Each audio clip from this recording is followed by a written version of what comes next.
வெங்கி அட்லூரியோட இயக்கத்துல Surya, Mamitha Baiju நடிச்சிருக்க Viswanath and sons படம் பாத்தீங்கன்னா ஆகஸ்ட் 14 ரிலீஸ் ஆக இருக்கு.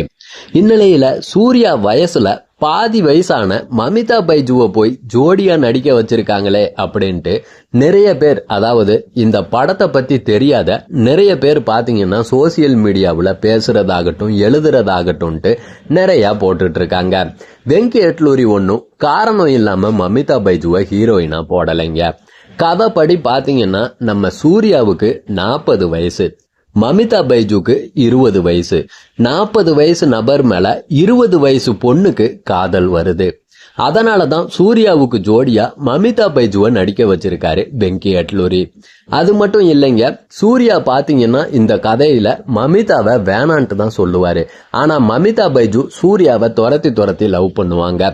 அதுக்காக தான் கதைக்காக மமிதா பைஜுவை பாத்தீங்கன்னா சூர்யாவுக்கு ஜோடியா நடிக்க வச்சிருக்காங்களே தவிர சின்ன பொண்ணை சூர்யாவுக்கு ஜோடியா நடிக்க வைக்கணும் அப்படின்ற காரணத்துக்காக நடிக்க வைக்கல. நிறைய பேர் பாத்தீங்கன்னா இத சொல்லி அங்கங்க சோசியல் மீடியாவுலலாம் சூர்யாவை கலாய்ச்சிக்கிட்டு இருக்காங்க. அதெல்லாம் கொஞ்சம் கம்மி பண்ணிக்கிட்டா நல்லா இருக்கும். கதைக்கு என்ன தேவையோ அதைத்தான் படத்துலயும் பண்ணி இருக்காங்க. அதாவது வெங்கி அட்லூரி பாத்தீங்கன்னா சூர்யாவை வச்சு எடுக்க நினைச்ச கதை இந்த விஸ்வநாத் அண்ட் சன்ஸ் கிடையாதுங்க. ஒரு பயோபிக்ல தான் சூர்யாவை நடிக்க வைக்கலாம் அப்படின்ட்டு நினைச்சு சூர்யா கிட்ட கதையையும் சொல்லி இருக்காரு. அந்த கதை பாத்தீங்கன்னா சூர்யாவுக்கு ரொம்பவே பிடிச்சிருந்துச்சான். ஆனா காப்பிரைட்ஸ் பிரச்சனை ஏற்பட்டதால அந்த கதைய படமாக்க முடியாம போயிடுச்சு. அது மட்டும் இல்லாம நான் 2 பயோபிக்ல நடிச்சிட்டேன்.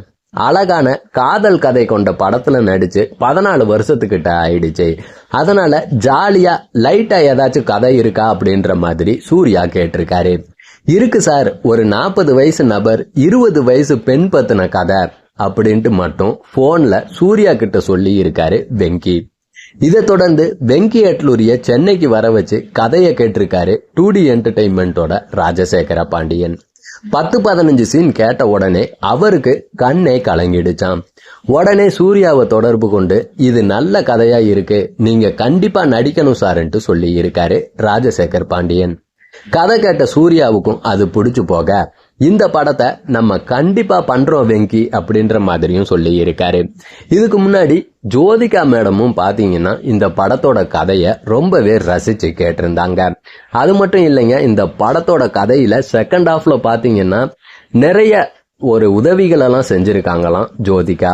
அது என்ன அப்படின்றது படம் ரிலீஸ் ஆனதுக்கு அப்புறம் உங்களுக்கு தெரிய வரும் அப்படின்ற மாதிரி வெங்கி அட்லூரியும் சொல்லி இருந்தாரு. ஏப்ரல்ல இந்த படத்தோட கதையை கேட்டுட்டு ஜூன் மாசம் படப்பிடிப்பையே தொடங்கிட்டாங்க. வெங்கி அட்லூரியோட கதை சூர்யாவுக்கு அந்த அளவுக்கு பிடிச்சு போயிடுச்சு. தன்னோட கதை சூர்யாவுக்கு பிடிக்குமா பிடிக்காதோ அப்படின்ட்டு வெங்கி அட்லூரி தயங்கின நிலையில எல்லாமே நல்லபடியா நடந்துடுச்சு. சஞ்சய் விஸ்வநாத் அப்படின்ற பணக்காரரா நடிச்சிருக்க சூர்யாவுக்கு படத்துல எமோஷனல் பிரச்சனை இருக்கு அப்படின்ற மாதிரியும் சொல்லப்படுது. இந்த படத்துக்கு பாத்தீங்கன்னா தேசிய விருது வென்று இருந்த ஜிவி பிரகாஷ்குமார் தான் இசையமைச்சிருக்காரு. தன்னோட இசையில சூர்யாவை பாடவும் வச்சுட்டாரு. அந்த பாடல் வீடியோவும் ரிலீஸ் ஆகி சூர்யா ரசிகர்களை ரொம்பவே கவர்ந்துடுச்சு. விஸ்வநாத் அண்ட் சன்ஸ் கண்டிப்பா பிளாக் பஸ்டர் ஆகும் அப்படின்ட்டு தயாரிப்பாளர் நாகவம்சியும் நம்பிக்கையோட தெரிவிச்சிருந்தாரு.